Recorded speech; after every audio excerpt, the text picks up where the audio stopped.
Bonjour à tous, bienvenue dans cette nouvelle vidéo de la finance décryptée. Aujourd'hui, nous allons parler d'un concept très connu en finance, la diversification, ou d'une phrase aussi très connue, il ne faut pas mettre tous ses œufs dans le même panier.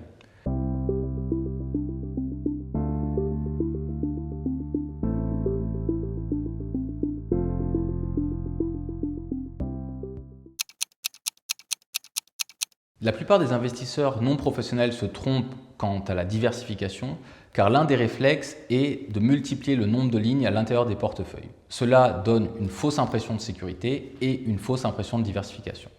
Pourquoi? Car certains fonds sont très corrélés entre eux.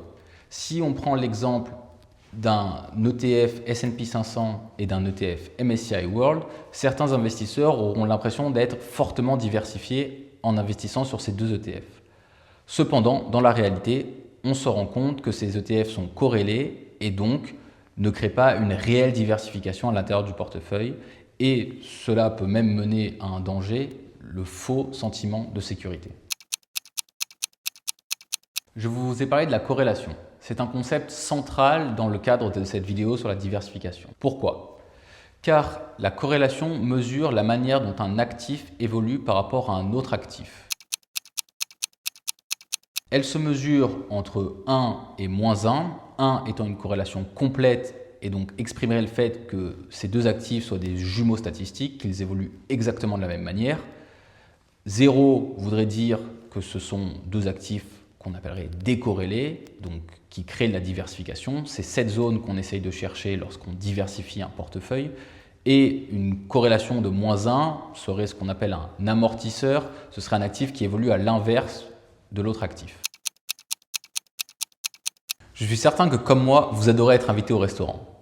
Donc comme moi, je suis certain que vous allez adorer la diversification. En effet, le prix Nobel d'économie Henri Markowitz qualifiait la diversification de seul repas gratuit en finance. Pourquoi? Car il représente deux avantages majeurs. Le premier avantage est arithmétique. Grâce à la diversification, votre portefeuille subit des baisses qui sont moins violentes et permet donc aux intérêts composés de mieux travailler dans le temps et sur un temps très long d'avoir des performances bien meilleures qu'un portefeuille non diversifié. Le deuxième impact de la diversification est tout aussi important, car il est psychologique. En effet, un portefeuille qui ne subirait pas des pertes violentes est plus facile à tenir pour un investisseur qu'un portefeuille qui en subirait. C'est pour cela que la diversification permet de garder le portefeuille intact dans le temps sans effectuer trop d'arbitrage et avoir une performance bien meilleure sur de longues années. En résumé, comme vous l'avez compris, multiplier les doublons dans un portefeuille ne vous protège pas du risque et ne crée pas de diversification. Alors, comment créer de la diversification? C'est un processus qui est assez complexe, cependant je peux vous donner quelques idées pour le faire chez vous.